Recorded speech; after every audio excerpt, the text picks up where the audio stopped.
Welcome back to Season 5 of the Changing Earth podcast with Sarah F. Hathaway, blending survival fiction and fact to bring you entertaining education that will help you dream, survive, and thrive. And now, here's your host, Sarah F. Hathaway. Hey guys, welcome back to the Changing Earth podcast. This is episode number 167, Season 5, Episode 4. So Chapter 4 in the book. I went out to the Self-Reliance and Simple Life experience in Colorado over the last weekend. Had a great time out there. Saturday was actually absolutely ripping day. So many people came out to say hi and just really good time. So thank you to everyone out there that made it possible. Thank you to Dale and Lisa for putting up with us staying at your house. I really appreciate that. And we just had a blast. It was just like staying with family, and I couldn't appreciate your hospitality anymore. That was excellent. You got to get on out here to Cali and come visit me so I can reciprocate. So yeah, Denver was a great time. I highly recommend that if you have a Self-Reliance or Simple Life Self-Reliance and Simple Life experience that comes to your area, or you can make it to Denver next year, I really recommend you do that. Great educational programs, so many awesome people there, and everybody just sharing information and getting prepared, staying natural disaster ready. So great time. This weekend, this upcoming weekend, I'm going to be in Reno. I'm so proud. My eldest son is testing for his black belt this coming weekend. So I'm so proud of him for reaching his goals. And, martial arts really has an amazing effect on teenagers. And as an instructor now, I'm totally honored to be a part of the transformation that happens with these kids, these teens, and the adults. I mean, don't get me wrong, everybody transforms, but the confidence that it can really bring you in your teenage years is just absolutely irreplaceable. So I highly recommend that if you have children, get them involved in a martial arts program, because it's really, really rewarding, and I'm just honored to be a part of it. And then I'll also be competing myself on Saturday, so I'll go ahead and update you and let you know how that goes. I've been working on a lot of my footwork and stuff like that. I have some really, really great competition in my belt level in my age division. So we'll see how I do. And, if anything, you get some new partners and you get to learn some new experiences and see how you go up against other people. So I'm going to have a fun time doing that. And like I said, the highlight is really watching Fletch get his black belt. It's just really cool. I want to send a thank you out to all of my Patreon members. I really appreciate the support that you guys provide for the show so it can stay on the air. Really, really, really appreciate it. Can't thank you enough. If you would like to become a Patreon member, which I would really, really appreciate, head on over to www.patreon.com/changingearth. And once you become a Patreon member, you get access to all the archives of the show. You get access to books that I haven't released yet. You get all kinds of goodies over there. I'm working on a version of my map that I can put up as a free gift over there. I'm working also, I have a huge character notebook, and so the suggestion was made that I should take that and publish it as a book so that everybody can get to know the characters a little better. So I was like, that's a pretty cool idea, and I already have it kind of set up. So, I'm working on a lot of projects that I make available over there on Patreon to all my Patreon supporters, because it's just, it helps pay the bills, and I'm a full-time author. So, I'm just getting by and doing what I can to get by, and my passion is here, and I love doing what I do so much that I wouldn't want to be doing anything else. So I really appreciate you guys supporting the show and supporting my work. Thanks so much. Last week on Dark Days in Denver, Erica met with, a bunch of people. She met with Nicholton, Bennett, Burgess, and Lieutenant General Merkley. And Lieutenant General Merkley is the acting director, basically, of the Mercenary Army. And so he's got a big role to play this season, and you'll just have to see what happens with his character. But this week, life is really beginning at the Colorado homestead. So, we're getting into what happens during the day. What are they going to be doing? Where are they going to be posted? What are they eating?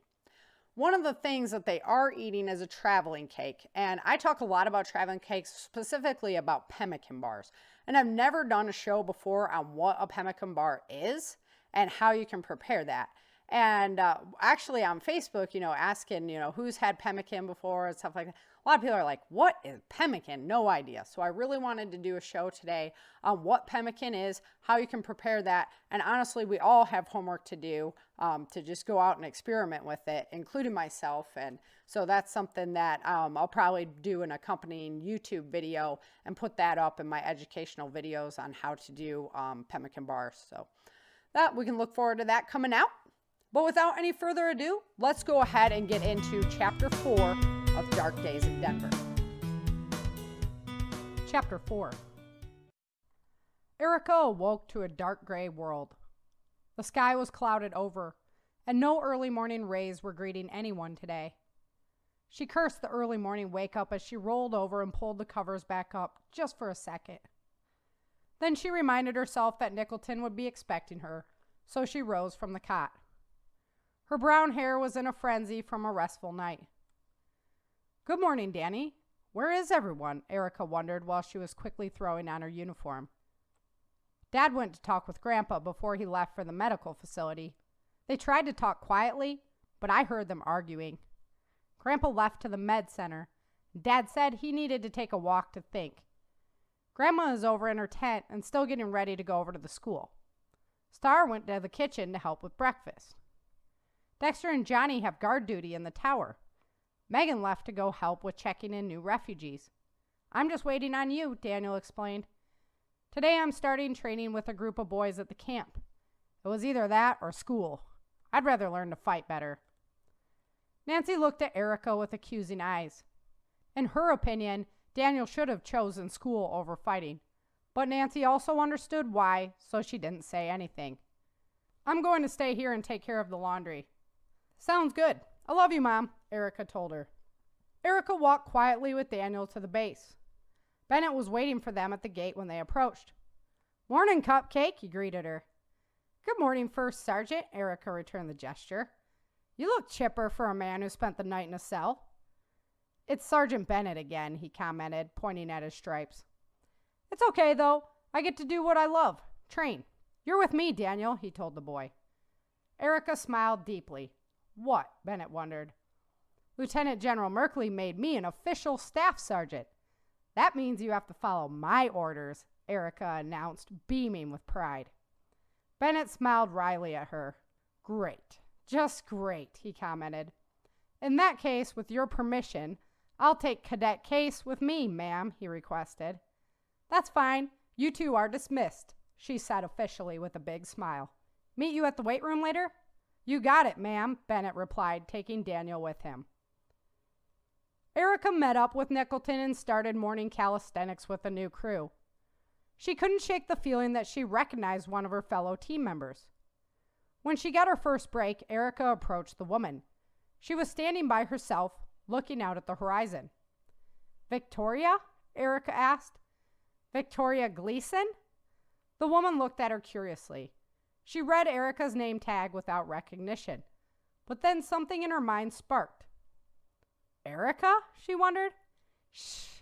Yes, but here I'm Staff Sergeant Karen Case."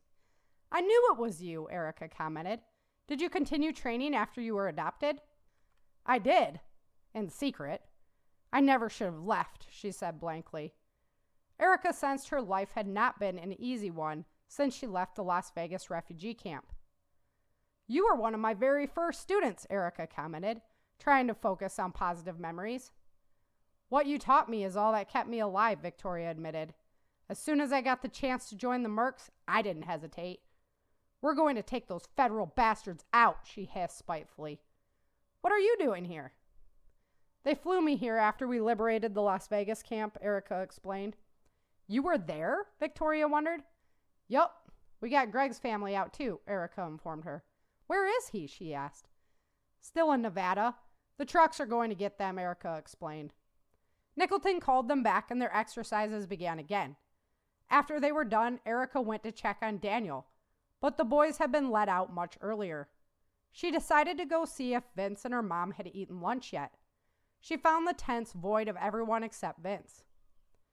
Your mom went to the laundry facility. She said she'd grab lunch over there and bring some back, Vince explained. You want to come with me? Erica asked. Dexter and Johnny will eat up the extra food later. Sure, I'd love to get out of here, Vince admitted. They walked quietly to the bridge that crossed the small river. What's up, Erica? Did you have a good morning? He wondered at her silence. Oh yeah, it was fine. Do you remember Victoria Gleason? She asked. He looked at her blankly. She was one of my first students in Vegas and used to organize all those community events. Remember, she was adopted out in the first wave, Erica explained. Oh yeah, Vince acknowledged, remembering the woman. She's in my unit, Erica told him. Wow, how is she? He asked. Different, Erica declared solemnly. Erica, we're all healing. Give it time, Vince told her, seeing that something was driving her down. Hey, he said sharply, breaking her gaze. You've got to buck up. We're doing the best we can. Life is too short to live it depressed. Why hide that beautiful smile from me? He asked, grinning widely at her. She smiled back at him and blushed. I love you. You know that, don't you? Yeah, you may have told me a time or two before, Vince admitted coyly. She kissed him and fell into his embrace. They held each other for a moment before parting to enter the mess hall. Victoria was waiting for them inside. Staff Sergeant Gleason, good to see you again. You remember Eddie, right? Erica asked. Yes, Mr. Case. How have you been? She asked. I've been better, he said sarcastically. Looks like it, she bantered. You just finishing up? Erica asked. No, I've been waiting for you. Master Gunnery Sergeant Nicholton asked for volunteers for your guard duty, and I took the position. She smiled slyly at her. Excellent, Erica agreed. Let's go eat some lunch. What's this now? Vince wondered. Lieutenant General Merkley said he was assigning me a guard. It's Victoria, Erica smirked. Does he know your history? Vince asked. Obviously not, Erica replied. Burgess and Bennett wouldn't even know about that. She grabbed a plate from the stack and went to stand in line. Erica scanned the kitchen in the back, looking for Star. She was at the cutting board. Erica watched her knife working like a well-oiled machine. Victoria stepped in the line behind them and followed Erica's line of sight. Is that your daughter? What was her name again? Victoria asked, unsure of the name her daughter was using. Yep, that's Jen. She's all grown up, Vince commented. I should say so, Victoria agreed. How old is she now? She just turned 20 at the beginning of this month, if you can believe that. Man, it seems like just yesterday she was an 8-year-old girl with all that golden wavy hair. She just turned 20, Victoria challenged. Time flies, doesn't it? Erica asked. Ladies, the line is moving, Vince informed them, encouraging them to walk forward. Stepping up to the line, Erica was delighted to see salad greens and fresh tomatoes along with rabbit parts to choose from. As she progressed along, there was some kind of protein cake. It looked like a mix of dried meat, fruit, acorn flour, and honey. What are you going to do when you get all healed up, Eddie? Victoria asked him. Hands are needed out in the fields, Vince replied simply. He still wasn't completely sure about that question himself. And soldiers are needed in the Merc Army, Victoria told him. I know, I train, and I'll be in the battle, but I would rather work out in the gardens than fight all day long, every day. Keeps you prepared, Victoria countered. I'll be prepared when the time comes, Vince assured her. They finished lunch and walked Vince back to the tent. Erica spent the rest of the afternoon with him playing a card game and trying to forget about life.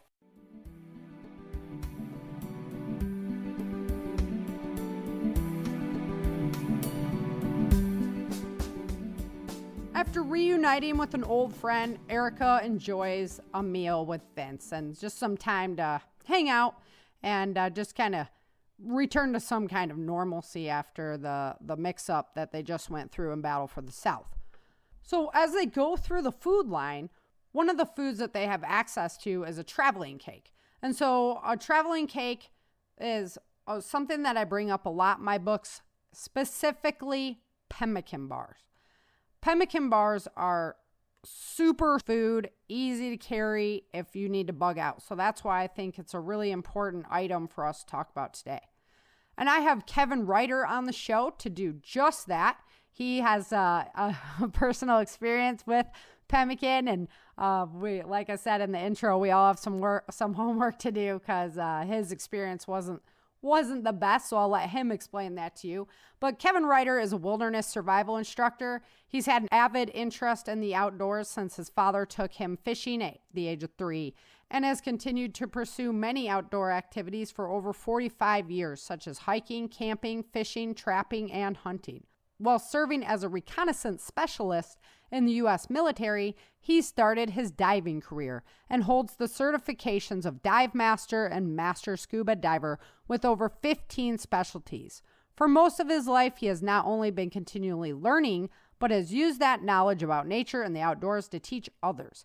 Kevin has taught members of search and rescue teams, participated in numerous SAR missions, given lecture on diving medicine at university hospitals, volunteers as an EMT and firefighter in his local community, served as an assistant scoutmaster with a local Boy Scouts troop, and actively participates in educational podcasts and videos for EMS providers and the preparedness community.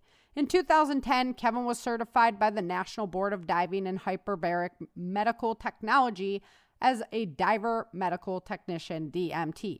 At that time, he was one of less than 2,000 people to ever receive this certification in the United States.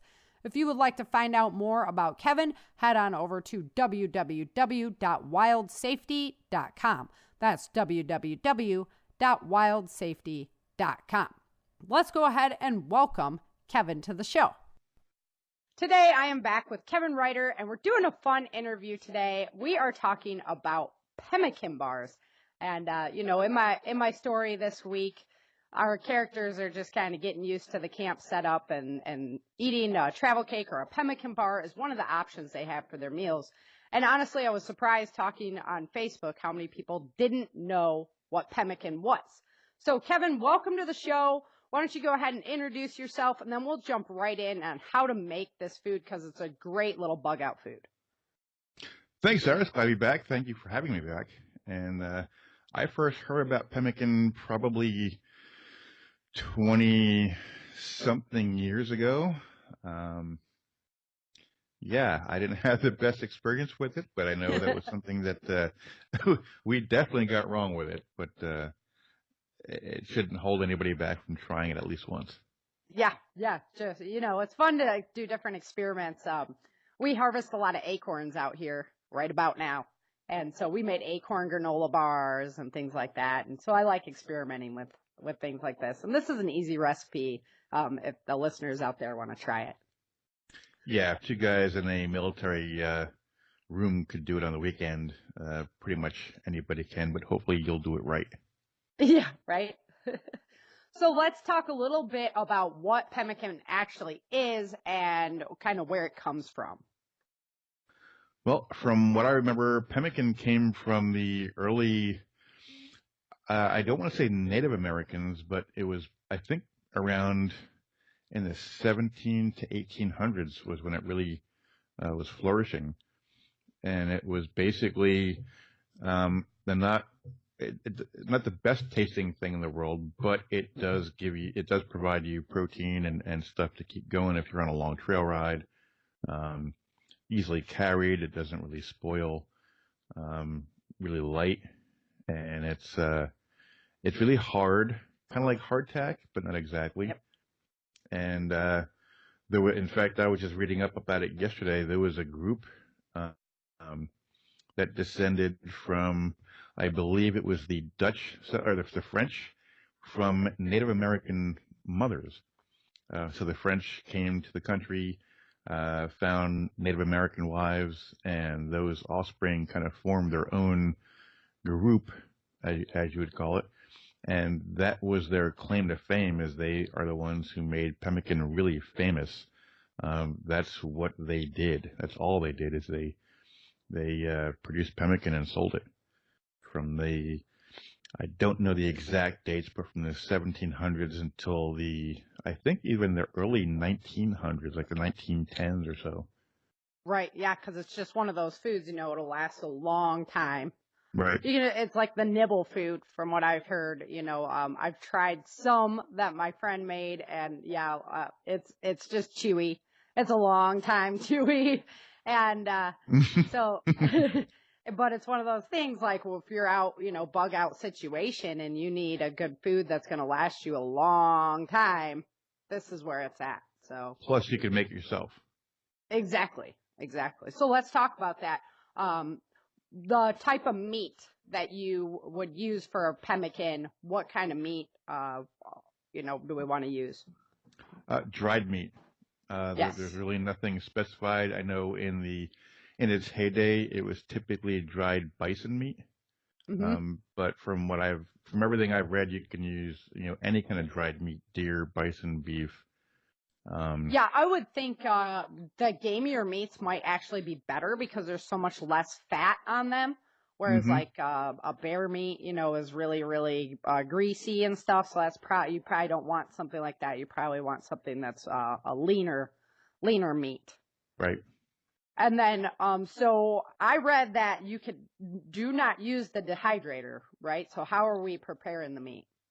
The way we did it is so let me back up and let you know how we discovered this Yeah. nifty thing. We had come back from a short deployment, and it was that next weekend, and we were talking about the food that we bring, and anybody in the military will recognize the term pogey bait. And we were going through, what we had left over that we didn't eat, what didn't keep, what didn't store well, what didn't pack well, what was not the best choice because it melted or whatever. And we wound up going down to the local outdoor store, and it wasn't a brand name. It was just the local store, and they had all kinds of cool gear. I probably spent, I don't know, about $1,000 in gear in that store in the course of a year and a half, 2 years, and they had really good stuff. And we went down there looking for, something to see if they had any kind of, protein bars or whatever. And we walked in, we were talking to one of the guys, and he recommended Pemmican. And we looked at each other saying, okay, what is that? Right. And he explained to us what it was, and he walked around, and they also sold a lot of books. And I don't remember the name of the book. I know I still have it. It's in one of my boxes I have yet to empty and clear out Right yet. from your move. Yeah. Yeah, so I still have the book. I don't remember the name of it or who wrote it, but he opened the book and showed us, and it had a recipe. Okay, cool. So I think I was the one who bought the book. And we went back and we stayed there and bought a few more things, went back to the barracks, and we said, hey, let's give it a shot. Seemed pretty simple. You only need I think it was 3 ingredients if you use any kind of berries or fruit to go in with it. So we, on the way back, one of us was driving, and I forget who was, I think I was driving and he was reading the book. So we stopped at a store and got what we thought we needed and went back to our barrack room and to the barracks room, and we proceeded to try and make it. And we had to improvise a lot. We had to pound the meat. I think we just got, some kind of cheap steak or so, and we Right. cut it into small slices, and I forget now. I think we used an ammo can, I think it was, to kind of pound it to make it really thin. And then it just happened to be, it was summertime and it was really warm and sunny outside. So we went outside and we made a little makeshift little rack to hang the little strips over. And like most guys in the military at that time do, one of us went down to the local Class 6 store, which is the alcohol store. Uh-huh. And bought some beer, and we just spent the day pretty much outside, just, talking while we're waiting for this stuff to dry out. And it was late into that night when we finally packed everything up, went upstairs, and figured, it's close enough. Let's give it a shot. And we kind of rummaged around and made it work, so to speak. And when we actually tried it, we looked at each other and said, we can scratch this one off the list. It wasn't great. And I'm pretty sure that it was because of how we made it. We didn't follow the instructions to a T. We probably weren't even close at that time. Right. But the idea was there, and had it been successful, that was the plan to make this, and that way we wouldn't have to go to the store and buy the all the canned stuff and the normal pogie bait that you normally bring in the field to snack on and eat instead of the well, back then we were transitioning between the sea rats and the first generation of MREs, which nobody was really too fond of.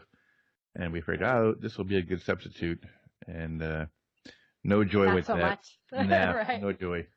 So we went back to doing what we did.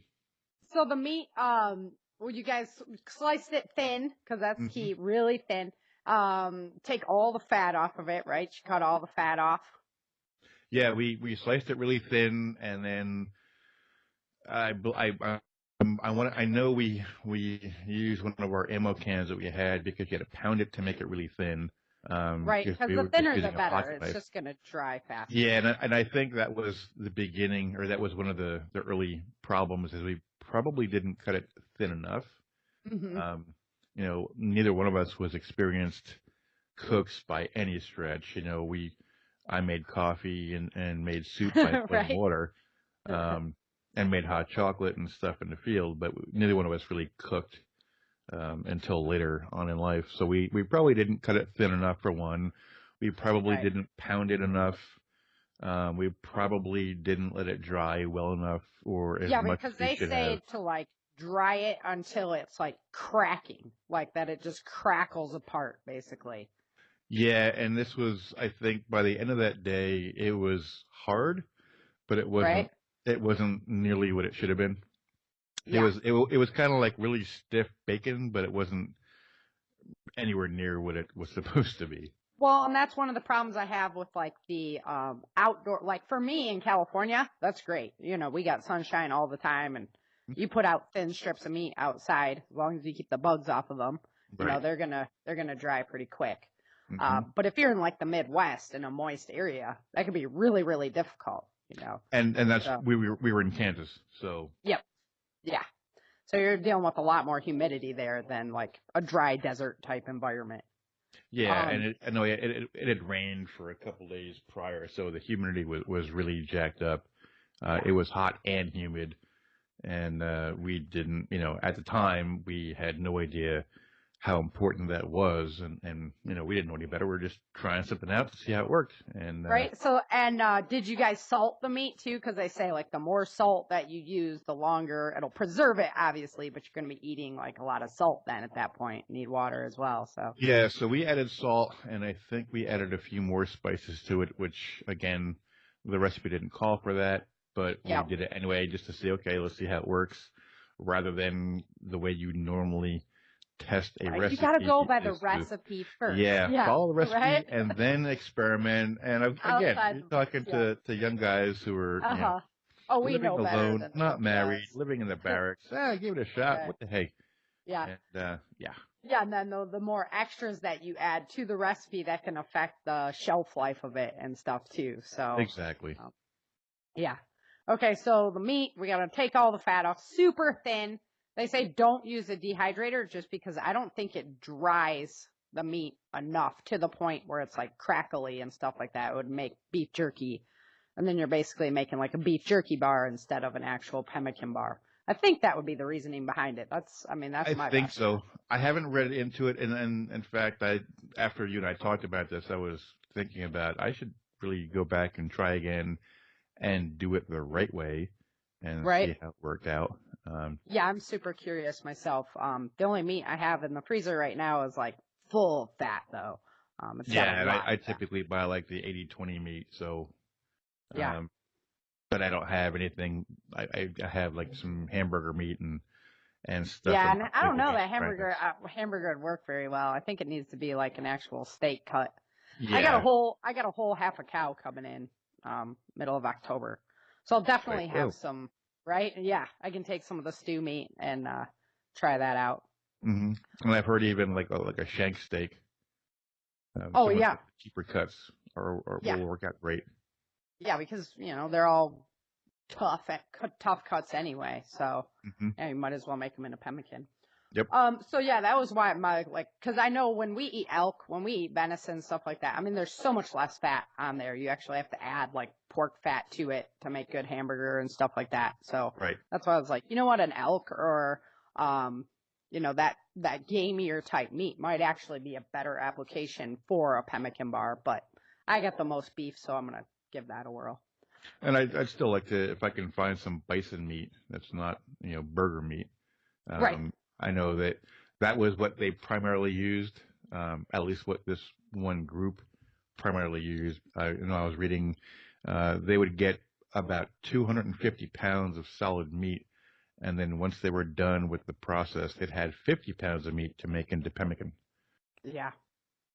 And it's good. I mean, so grid down situation, and back then, you're looking for ways of preserving your food that's not going to let it spoil without a freezer. Right. So, I mean, this is a great way to do that. So the fat. So we're not throwing the fat away. We're saving the fat. And they say to render the fat down. So that is a very slow cook process. How did you guys do that when you were in the barracks? I don't remember. And I was gonna say probably one of the key things that we right? Probably got completely. I was like, was totally there like wrong. a Bunsen burner going, or like what, or a candle, or what? Well, I know we started off using the little heat tabs that you get with the meals, and that didn't really work at all. Yeah. So we moved on like to that slow, steady heat. Yeah, we moved on to. I had a camp stove, a backpacking stove that I used to bring with me.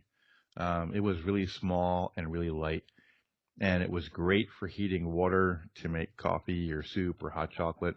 Yep. I never did use it for actually cooking on, but in the field, I didn't really have that much time. Right. So we figured that would be great.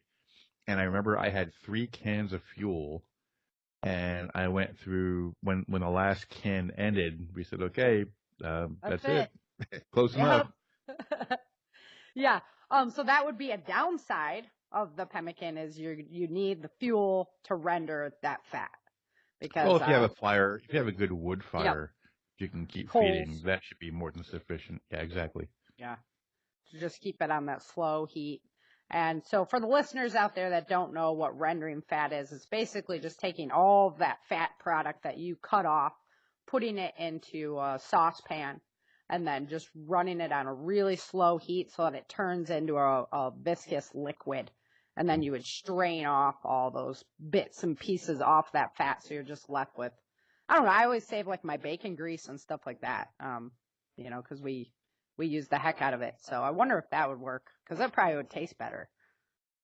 Probably, yeah. I mean, you can probably use that if you use like bacon grease, especially if you use like any kind of flavored bacon, like the maple flavored bacon, and save that.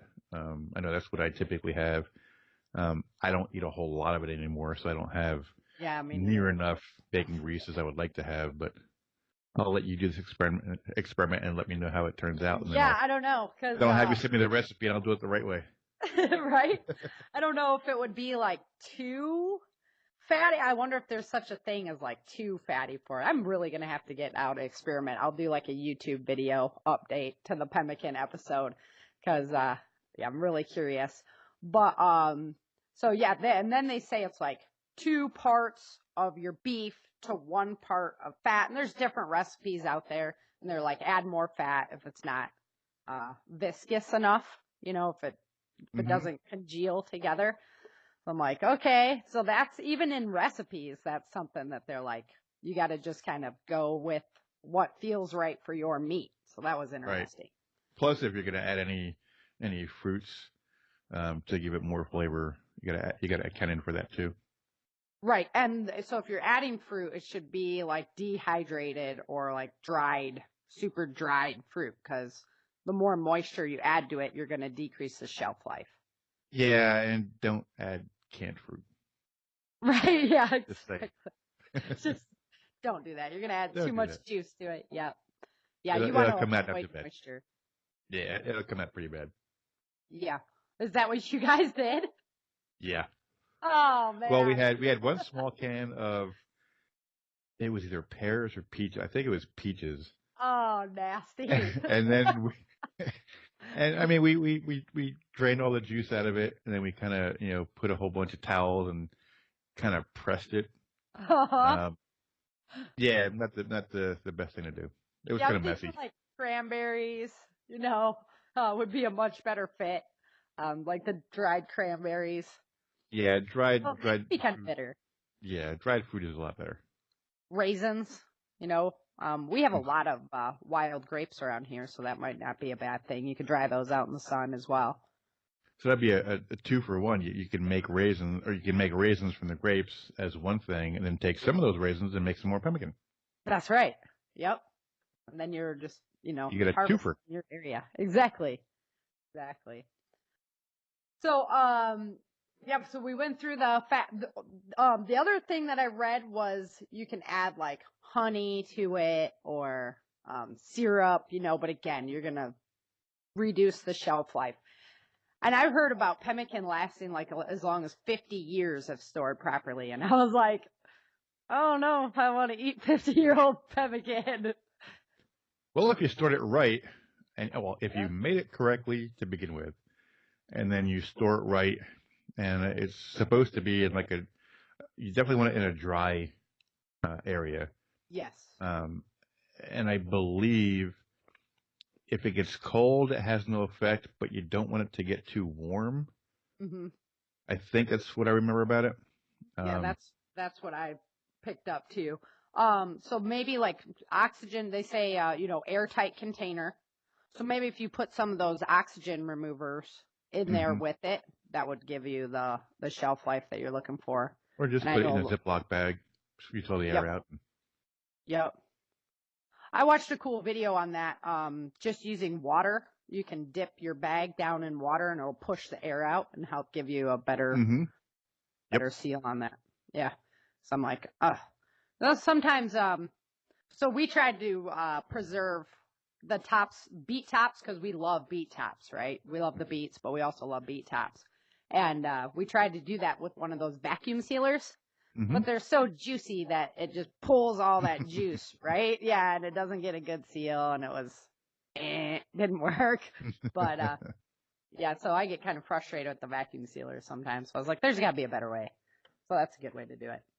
I use the dipping it in water trick when I make when I'm getting a whole bunch of IFAKs, individual first aid kits, like Oh, a uh-huh. tourniquet and NPA and a few other small things in a bag.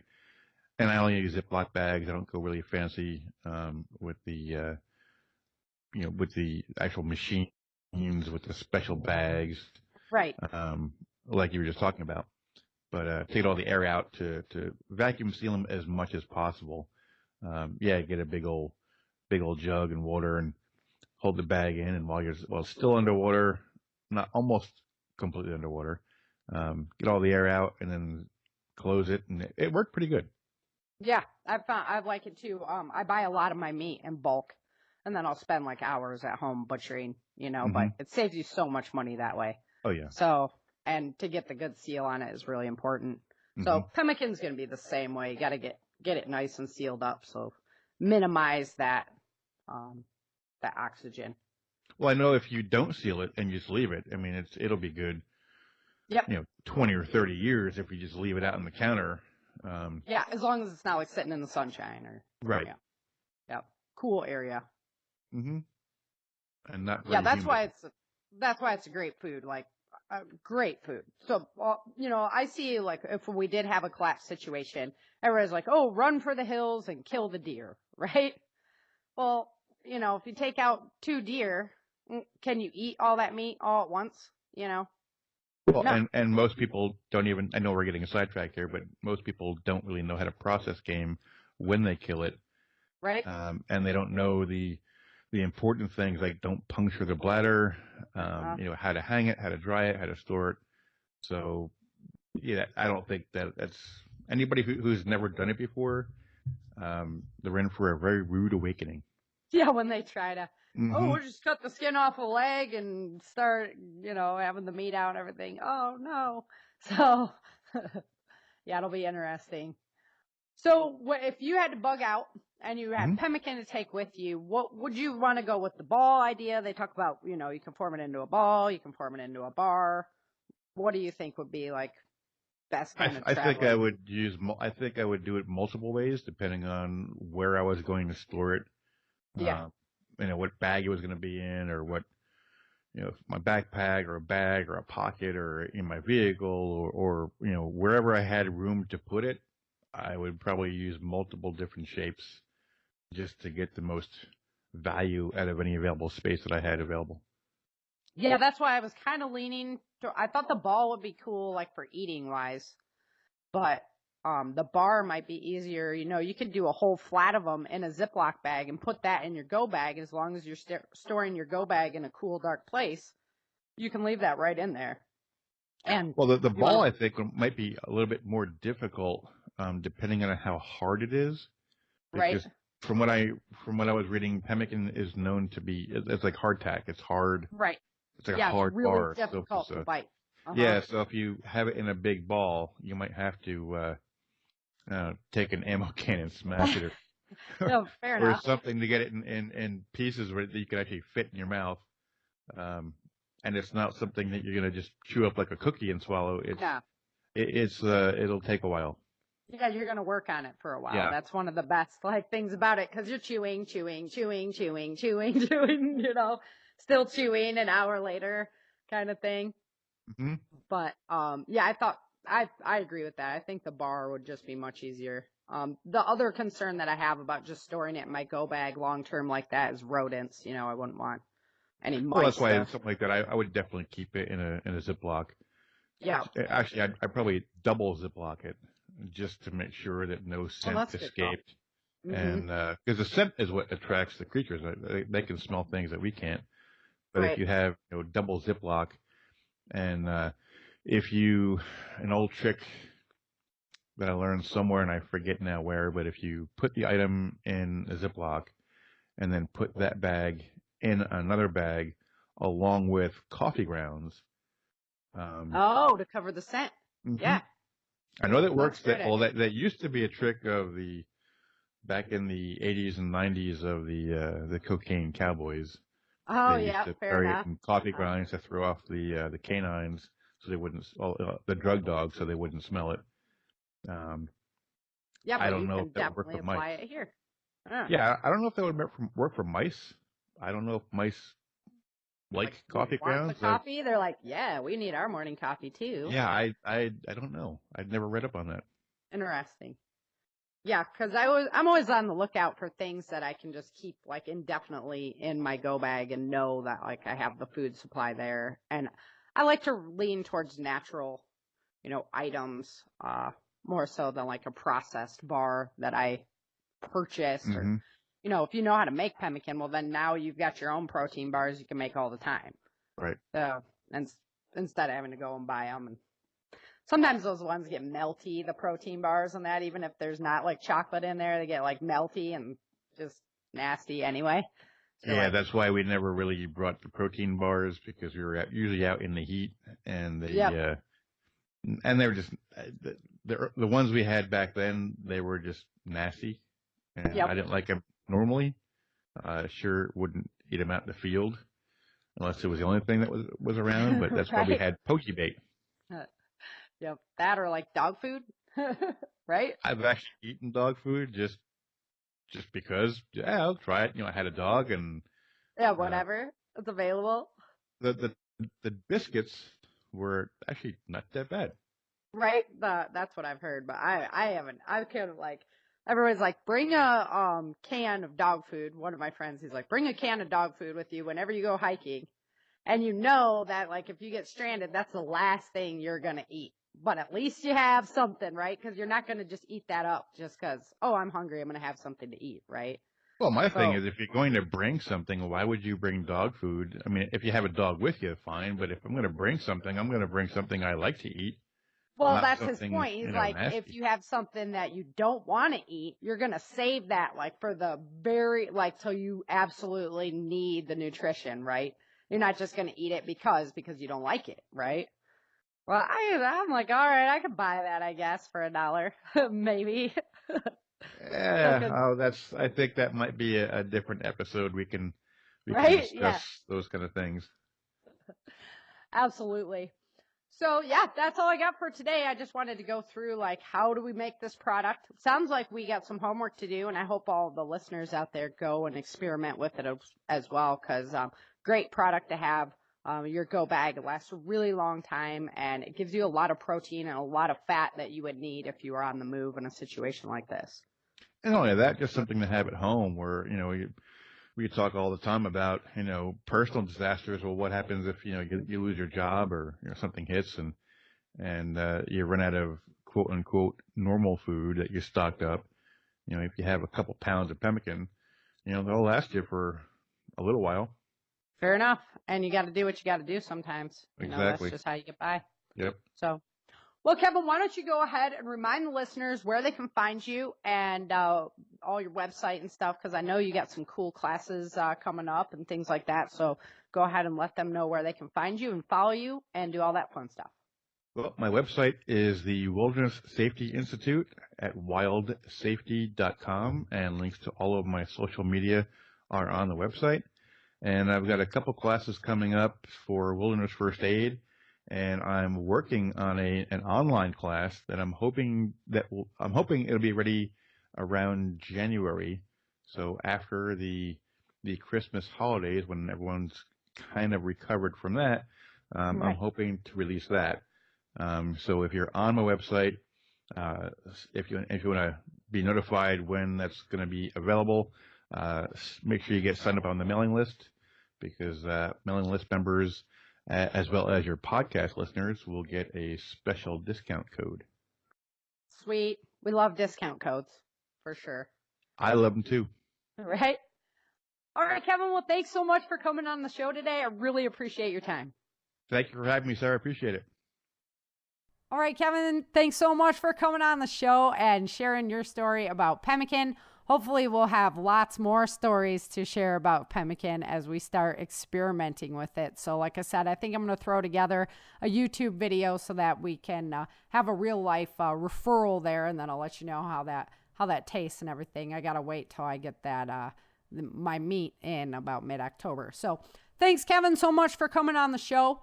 Thank you again to my Patreon subscribers. You guys are rock stars, and I just can't tell you how much your support for the show is appreciated. So if you'd like to become a Patreon member, head on over to www.patreon.com/Changing Earth. That's www.patreon.com/Changing Earth. Thanks everyone out there for listening. You guys are just awesome. I couldn't tell you how much I loved connecting with people who have listened to my podcasts and knew my work and already had searched my books and things before they even got to the self-reliance experience. And I just had a blast out there with it. So I can't tell you how much I appreciate you guys. It's why I do what I do. I want to create prepared communities, and you guys are the community. So thank you for being there. Thank you for listening. And until next time, remember, dream, survive, thrive. Thank you for joining Sarah for this episode of the Changing Earth podcast. Don't forget to pick up your copy of Day After Disaster, Without Land, The Walls of Freedom, Battle for the South, and Dark Days in Denver at www.author-sarahfhathaway.com. If you love Sarah's books and this podcast, please head over to Amazon or iTunes and let everyone know by leaving a review.